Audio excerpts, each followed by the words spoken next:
I never thought my own son could make me feel smaller than I already did after a 12-hour shift. But there I was, standing in the middle of my kitchen, hearing words I'll never unhear. He looked at me like I was some stranger who'd wandered into his life by accident, laughed, and said, "We're ashamed that you're our father." Just like that. No warning. No pause. I swear I felt my stomach drop and my knees wobble like a rookie on his first day at a construction site. I wanted to say something, anything, but my throat closed tight, like the words had packed up and left town without leaving a forwarding address. I just stood there, staring at him, at my daughter, at my wife, who looked away with that little tight-lipped smile she always gives when she doesn't want to choose a side. I remember gripping the edge of the counter so hard my knuckles turned white, feeling the cold laminate bite through my palms. The smell of last night's burnt spaghetti hung in the air, the kind of smell that lingers long after you've stopped caring. I could hear the faint hum of the refrigerator, the faint tick of the wall clock, like everything around me had slowed down to watch me fail. And I did fail in that moment, didn't I? My son had looked at me and stripped away every ounce of pride I thought I'd earned just by showing up every damn day, trying to give him something better than what I had. I wanted to explain myself. I wanted to tell him how hard I worked, how many nights I crawled into bed with aching shoulders and a back that begged for mercy. But it didn't matter. None of it ever mattered when the people you love look at you with judgment instead of understanding. I walked to the door, my boots dragging along the floor, and for some reason I thought maybe if I just stepped outside, the words wouldn't follow me. But they did. They swirled around me like smoke, filling my lungs and my chest until it felt like the house itself was laughing at me. The night air hit me like a slap, cold and sharp, and I pulled my jacket tighter, shivering, but not from the temperature. I didn't even notice the city noise at first, the cars whining down 16th Street, the distant sirens, the occasional shout from somewhere I didn't care to find. My mind was spinning with all the little things I should have done differently, every missed baseball game, every time I said later instead of yes, I'll be there. I felt every failure stack up like bricks on my chest, pressing me down until I could barely breathe. I found myself wandering, taking streets I'd walked 1,000 times, seeing the same storefronts, the same flickering neon signs, but it all felt alien. It's funny how a place can look completely different when you're broken. Every laugh I passed, every couple holding hands, every group of kids tossing a ball around in the park felt like a reminder of something I'd lost, or maybe never really had. I ended up at a little diner I knew from years ago, the kind with cracked vinyl booths and coffee that's always slightly bitter, the kind of place that smells like fried eggs and regret. I slid into a booth, hands still shaking, and the waitress gave me that look, the one where someone sees you but doesn't ask questions. I ordered coffee, black, no sugar, like I was trying to taste the truth of the night, bitter and unavoidable. I sat there, staring at the steam rising from the cup, thinking about how I'd spent my whole life trying to be a man worth looking up to, and here I was, feeling like I didn't even exist. I thought about the first time I held my son, how tiny he was, how much hope I poured into him. I thought about the time my daughter had drawn a picture for me in kindergarten, a stick figure with my name scribbled underneath it, proudly presented like I was some kind of hero. And now he looked at me and laughed like I was a punchline. I tried to swallow it down, tried to laugh a little myself, and I did quietly, ironically, because what else can a man do when life slaps him across the face? You laugh or you let it crush you completely. I remembered the small things, too. The smell of sawdust from the job I loved, the warmth of a summer evening fixing a neighbor's porch light, the ridiculous arguments over dinner that ended in laughter. That stuff didn't disappear just because my son had said something cruel. It was still mine. I still carried it inside me, tucked into the corners where no one could reach it. I realized as I sat there alone in that diner booth that maybe I didn't need anyone else to validate my life. I had lived it, sweat and scars and all. I had tried my best, and sometimes that's enough. It didn't feel like enough now, not yet, but it would have to be. I had no other choice. Hours passed, though I didn't notice. The coffee grew cold, the diner emptied, and I was left with only my own thoughts, heavy and stubborn.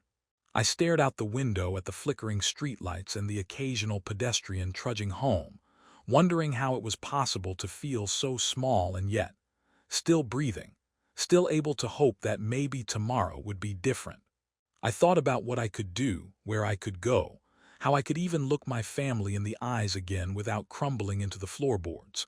And I realized that sometimes, walking away, not running, not giving up, just walking away to think is the first step to finding your own strength. I left that diner before midnight, shoving my hands deep into my pockets, trying to figure out how to start over, even if it was just for a night.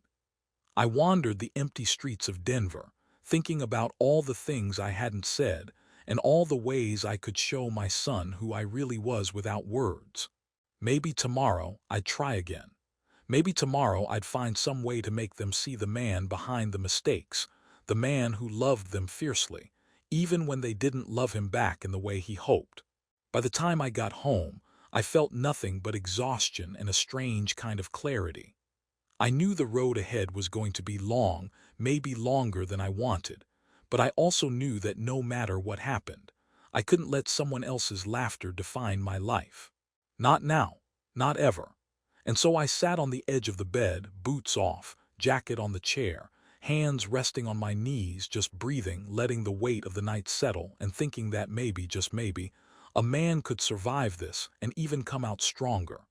I woke up the next morning with a tightness in my chest I didn't know I could carry overnight. The sun had barely started peeking through the blinds, casting long, thin stripes across the floor, and I could hear the faint sounds of the neighborhood stirring, kids laughing somewhere down the street, a dog barking, a garbage truck wheezing its way along the curb. I stayed in bed for a long time, staring at the ceiling, thinking about the words that had ripped me apart the night before. "We're ashamed that you're our father." I said it over and over in my head, tasting the bitterness like coffee gone cold. I kept hoping that if I said it enough, it would start to make sense, like some terrible puzzle I could solve, but it didn't. It just hurt the same, sharp and raw, every single time. I finally dragged myself up, feet hitting the cold hardwood, and caught a glimpse of the living room. The coffee table was scattered with magazines my wife never read, a remote left sideways as if someone had thrown it down in a hurry, a sticky note from my daughter with a smiley face that felt cruelly ironic given the chaos in the house. I grabbed my work shirt from the chair and ran my hands over the fabric, remembering all the times I had rolled out of bed at 4 in the morning, hands raw from wires and tools, just to make sure my family had food on the table, heat in the house, a little peace. Did they even see any of that? Did they notice the nights I crawled into bed aching all over but never complained? Or had it all been invisible, drowned out by my son's laughter and scorn? I went into the kitchen, tried to make coffee, but my hands were shaking so badly I spilled a little on the counter. I cursed under my breath and wiped it up, the little paper towel crumpling in my fingers. I could hear the faucet dripping, one drip, two drip, a slow rhythm that matched my heartbeat, and it was almost comforting in its monotony. My wife came in quietly, her hair tied back in a messy bun, her eyes avoiding mine. She murmured something about breakfast, her voice low, like she was afraid to break the fragile silence that had settled over the house. I nodded, didn't trust myself to speak, and sat at the table with my coffee, staring out the window at the street below. It felt like the world had tilted just a little, enough that I couldn't find my balance. I remembered my own father, a man who rarely spoke, but when he did, it mattered, and I wondered if I had been the same kind of father, quiet, steady, trying to do right, only for it to be misunderstood. I thought about my son, about the way he had looked at me last night, eyes sharp, mouth twisted in that cruel little smile. Ashamed. The word burned into me. I kept thinking I must have done something unforgivable, some invisible crime only he knew about. Was it that time I couldn't make it to his soccer game because of work? Or the time I said no to a ride somewhere because I was tired, just human, just flawed. I tried calling a friend, someone I trusted to hear me out, but the words came out wrong, tangled in my throat. I could feel the heat rising to my face as I struggled to explain why my son's laughter still echoed in my ears. My friend said something like, "Kids say stuff, man. Don't let it get to you." But he didn't know. He couldn't know. The way those words felt was like someone had opened up my chest and reached straight for my heart. It wasn't just disrespect or rebellion. It was like I had been erased in a room full of people who should have loved me unconditionally. I wandered through the house, running my fingers along the backs of chairs, tracing the edges of the counter, looking for some kind of anchor, some proof that I still belonged here. The kids' rooms were quiet, beds half-made, clothes tossed in a careless heap, the way only a teenager's room can look. I paused at my son's desk, and there was a half-finished sketchbook open, pencil lines crossing pages, little doodles of superheroes and cars, things I had used to bond with him. I sat down on the edge of his bed and ran my hand over the cover. He didn't want me here, not really. And yet, here I was, holding onto pieces of him that he didn't even know I kept. Later, I went for a walk, the cool morning air hitting my face, smelling faintly of damp pavement and exhaust. I walked past the park, past the corner store, past streets I'd known for decades, and everything felt slightly off.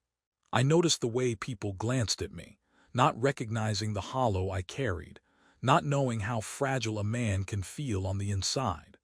I thought about stopping somewhere, anywhere to shake off the weight, but it followed me like a shadow that wouldn't quit.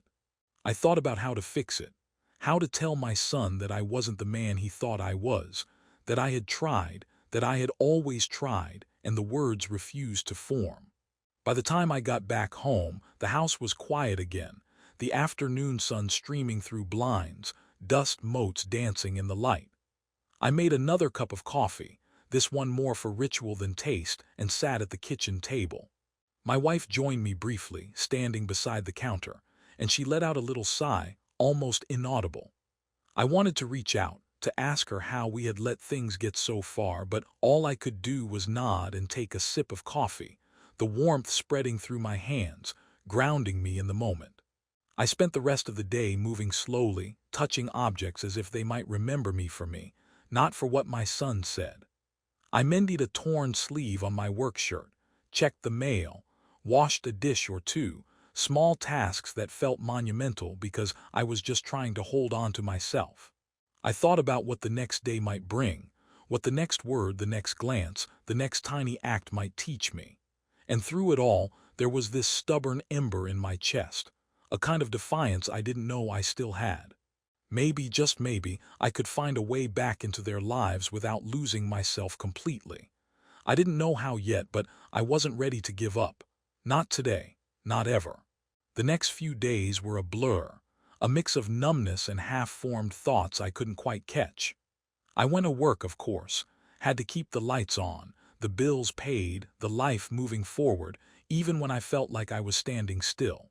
But every time I saw my reflection in a polished tool or a truck window, I flinched. My face looked the same, sure, but my insides felt different, like someone had poured ice water into my chest and left it there. I kept thinking about my son's words, that cruel little laugh, and I couldn't stop turning it over in my head. Was it me? Was I that terrible of a father? Or was it just teenage cruelty, twisted and sharp and impossible to reason with? One afternoon, I was at a warehouse a few blocks from home, fixing a faulty circuit that kept tripping the power. I was crawling under a pallet of boxes, wires in one hand, a flashlight in the other, when I heard a loud crash and a panicked scream. I froze for a second, heart pounding, listening. Then I realized someone had knocked over a stack of crates at the far end, and smoke started curling up from a broken machine. Instinct kicked in before my brain had a chance to argue. I jumped up, yanked a fire extinguisher off the wall, and started running toward the smoke, shouting for people to move back. "Hey, everybody out, move, move." My voice sounded strange to me, cracking with adrenaline, but it worked. People started scattering, and I caught the first guy by the arm, dragging him out before he could panic completely. It was chaos, pure and simple, and I won't lie, I walked into the living room that evening and froze. The TV was still on, flickering light across the walls, and my son was sitting there, frozen in his seat, staring at the screen like he'd just seen a ghost. Only it wasn't a ghost, it was me. My hair messy, my face streaked with soot, hands shaking from adrenaline, looking like someone had dragged me through hell and back, and in a way I had. I didn't say anything at first. I just stood there in the doorway, boots scuffed, jacket still hanging from my shoulder, coffee cup forgotten in my hand. The silence was thick, almost suffocating. My daughter peeked from behind the couch, eyes wide, little frown forming as if she couldn't decide whether to be angry or scared. My wife's mouth was tight, her hands clasped together in her lap. I cleared my throat, because standing there quiet wasn't helping anyone, including me. "Hey," I said, simple, no flourish, just a word to acknowledge the room. My son didn't respond, he didn't move. His eyes stayed locked on the screen where the anchor repeated my name over and over. Daniel Carter, Denver electrician, warehouse fire hero. Finally, my son muttered, almost under his breath, "That's you." His voice was rough, unfamiliar, like someone had handed him a script he didn't know how to read. I nodded, feeling my chest tighten. "Yeah, that's me. Nothing else." I didn't try to explain. I didn't need to. The images on the screen said more than I ever could. People I'd never met, strangers whose lives I'd touched without thinking, had recognized something in me I'd spent years trying to prove at home. He swallowed hard, finally blinking, and then there it was, the hesitation. The crack in his armor. The same boy who had laughed at me a week ago, the one whose words felt like knives, now looked uncertain, almost guilty. Why didn't you ever say anything, at home?" His voice was small, unsure. I let out a dry laugh, ironic and low. "I didn't do it for you, kid. I did it because it was the right thing." I took a step closer, feeling the worn carpet under my boots, feeling the tension in the room, and added, "Not everything I do is to be noticed. Not everything I do is to get approval. Sometimes a man just does what he can." My son looked down at his hands, fiddling with the hem of his hoodie. My daughter slowly walked out from behind the couch, little footsteps that sounded heavy in the quiet room. She leaned against the armrest and whispered, "I didn't know." And for a second the weight of it all hit me, not just what they thought of me, but how little they'd seen. How much I'd carried silently, without complaints, without applause. "I didn't know either," I admitted. "I thought I was just being a dad the best way I knew how." My wife finally spoke, voice soft but firm. "Daniel, we never understood. Maybe we still don't completely." She reached for my hand, fingers trembling slightly, and I squeezed back. It wasn't enough to fix everything, not yet. But it was a start.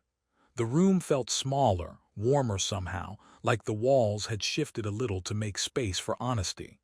I could feel it, an unspoken acknowledgement that things were changing, even if slowly, even if awkwardly. We sat there together, the TV still humming in the background, the images of me helping those trapped workers flashing across the screen.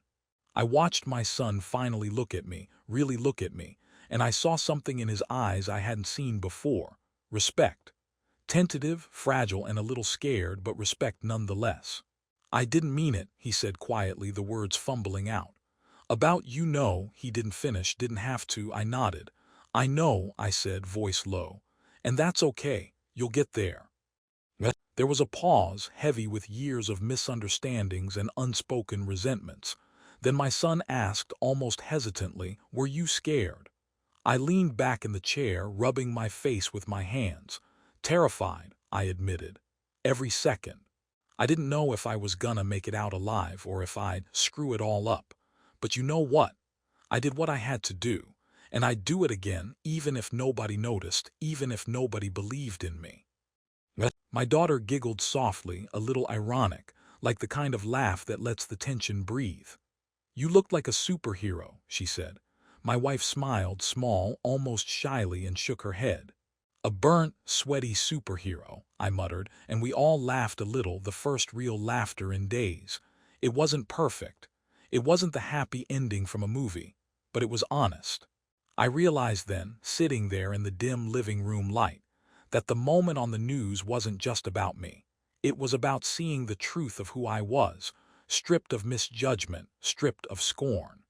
It was the first time my family had glimpsed the man behind the mistakes, behind the gruff, tired electrician dad who tried and sometimes failed but never gave up. And it hit me. Redemption doesn't always come from grand gestures or apologies. Sometimes it comes in the quiet, in the way someone finally sees you for who you are, in the pause between a word spoken and a word understood. We didn't solve everything that night. Pride and resentment don't vanish overnight, but I could feel the shift, like a weight lifting just enough to breathe again. I knew it would take time, maybe weeks, maybe months, but something had changed. My son no longer saw just a man who disappointed him. My daughter no longer saw just a dad who couldn't always be perfect. And I finally saw myself reflected back through their eyes, not flawless, not infallible, but real. And sometimes, real is more than enough. The days after that night felt strange, like walking through a house where all the furniture had been moved around while you weren't looking. I kept expecting it to go back to how it was, cold silences, half-hearted nods, the weight of unspoken judgment. But it didn't. My son avoided eye contact at first, but not with the same sharpness as before. It was different. Hesitant, like he was testing the waters, seeing if the man on TV was the same one who'd been standing in the kitchen a week ago, invisible and humiliated. I could feel him watching me sometimes, noticing little things, how I sipped my coffee, how I fumbled with a toolbox, the way I laughed quietly at something on the radio. One evening, he wandered into the garage while I was tinkering with a broken lamp. He leaned against the doorway, arms crossed, chewing on a bit of straw he'd probably picked up from who knows where. I didn't know you could do that," he said, nodding toward the lamp. I looked at it and smiled, a little wry, a little tired. "What fix it?" I said. "I do this for a living, remember. The lights don't fix themselves." He shrugged, silent for a beat, then said, "It's just impressive. I didn't think you were the kind of guy to, risk yourself like that." I chuckled softly, rubbing the back of my neck. Well, maybe I surprise people sometimes. Even myself. There were moments when it felt fragile, like the entire reconciliation could shatter if anyone said the wrong thing. I caught myself staring at my son one night while he was doing homework at the kitchen table, noticing the way his brow furrowed in concentration, and I felt an ache in my chest. How had I let us get here? How had the words, "We're ashamed that you're our father," become a chasm I didn't know how to cross? I wanted to tell him everything, about the nights I stayed awake worrying about him, the times I swallowed my own pride just to be there for him, the little victories he didn't see. But the words caught in my throat. I realized some things couldn't be said. They had to be shown. My wife started speaking to me more tentatively, quietly. "Daniel," she said one morning, voice low as I sipped coffee, "I think they're noticing. Seeing you, maybe." I looked at her, coffee cup trembling slightly in my hands, and nodded. "Yeah," I said. "Maybe, I hope so, but it's their choice, not mine." She smiled faintly, reaching over to touch my hand. It was just a brush of skin, almost imperceptible, but it carried the weight of years of unspoken frustration and love. I felt something inside me ease, just a little, like I'd taken the first real step back into the home I'd thought I'd lost. There were awkward moments, too. My son would make offhand remarks, testing boundaries, seeing if the old resentment lingered. "Don't get too full of yourself, Dad," he muttered one evening, shoving a book across the table at me. I laughed quietly, shaking my head. "Not full of myself. Just aware that I'm still standing," I said, and he gave a half-smile, the kind that says, maybe, "We're not enemies anymore." I noticed my daughter leaving little notes around the house again. "Don't burn dinner tonight," Dad scribbled in her messy handwriting, and it made me smile, ironic in its way, but honest. Small victories. One afternoon, I was alone on the porch, beer in hand, watching the neighbors pass by with their kids and dogs and bikes. I thought about the fire, about the TV footage, about the way my son's eyes had changed when he saw me in that light. I felt exhausted, sure, but also strangely clear. I realized that shame can crush a man if he lets it, but courage, even the quiet, unremarkable kind, builds slowly. It sticks. It matters. And for the first time in a long while, I felt like I could breathe without the crushing weight of judgment pressing down on my chest. There were still hard conversations. Nights when I tried to talk about work or life, and my son rolled his eyes or walked away. Nights when I wanted to cry quietly on the couch, feeling the sting of years of misunderstanding. But I also found humor in it, sometimes absurdly so. I'd make a joke about my own clumsiness, or the way I'd almost tripped over a power cord, and even my son would snicker, shaking his head like, "Yeah, that's Dad." That tiny acknowledgement felt like a lifeline. One night my daughter came to me quietly while I was repairing a light fixture. "Dad," she whispered, tugging on my shirt sleeve, "I'm sorry for everything." I froze mid-turn, screwdriver in hand, and for a long moment we just stood there, not moving, not speaking, letting the words hang in the air. I knelt down to her level, hands on her shoulders, and said, "It's okay. We're figuring it out together." She nodded, tears brimming, and I felt a strange weight lift from both of us. It wasn't perfect, it wasn't everything fixed, but it was real. By the end of the week, the atmosphere at home had changed subtly. The laughter had returned in small doses, quiet, hesitant, but there. My son even asked me to help with a project for school, and I could see the flicker of pride in his eyes as I worked alongside him.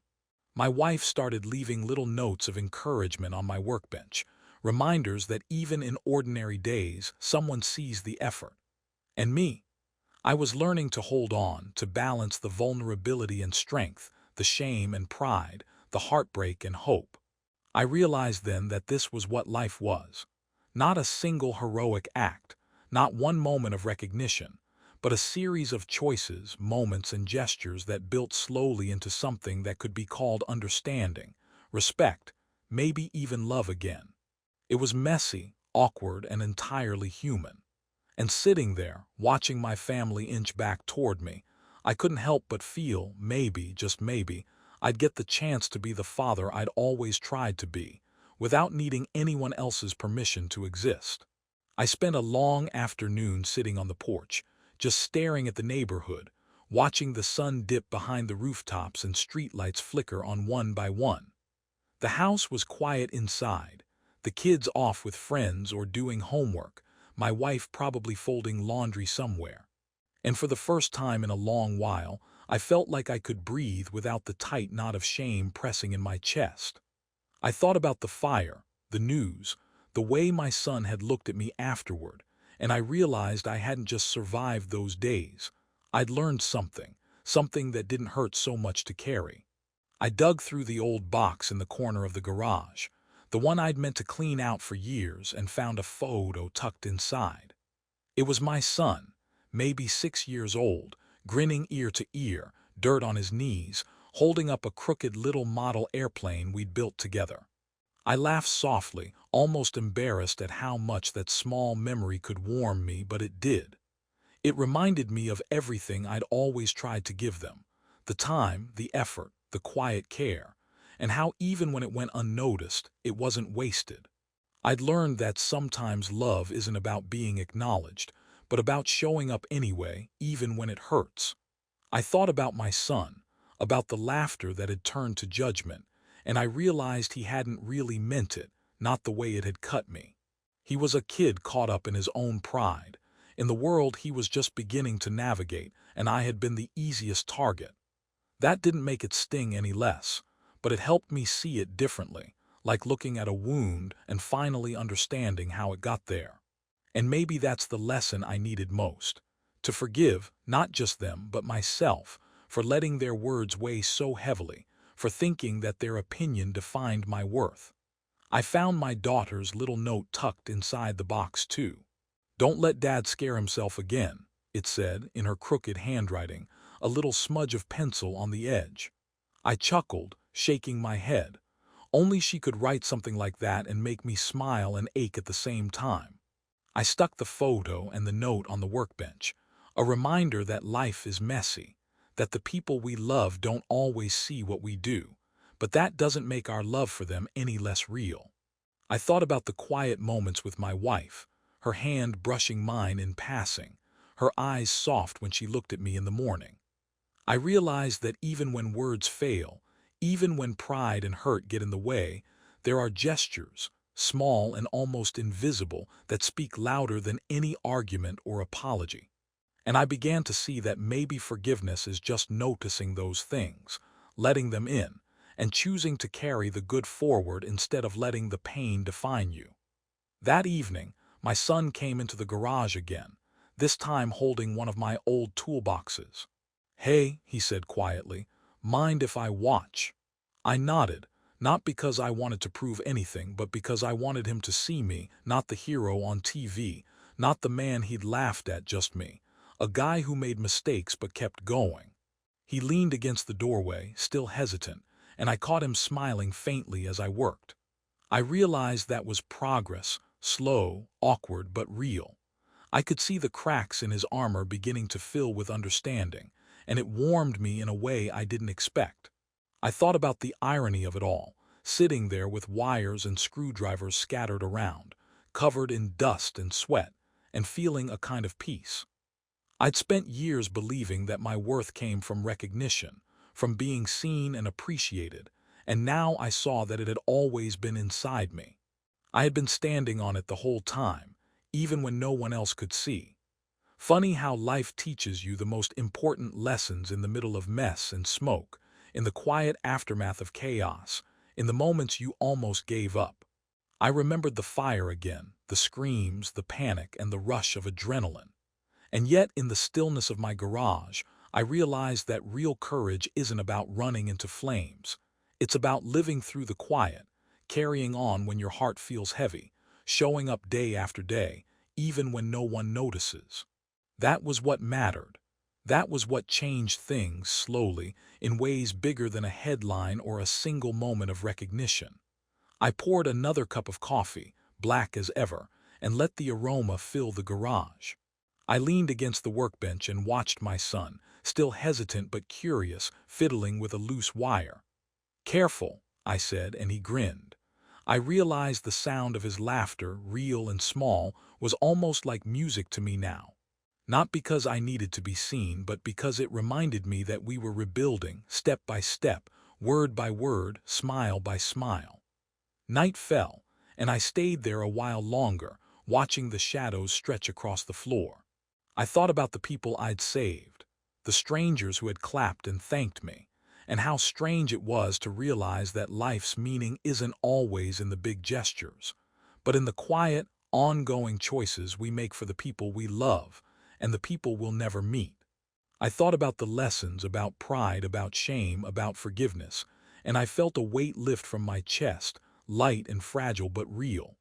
I could see my family differently now, yes, but I could also see myself. Not perfect, not always strong, but still here, still trying, still learning. And for the first time in weeks I smiled, not the ironic, defensive smile, not the one that masks hurt, but a true smile, a little crooked, a little weary, but honest. I realized the scars would always be there, but maybe that's okay. Maybe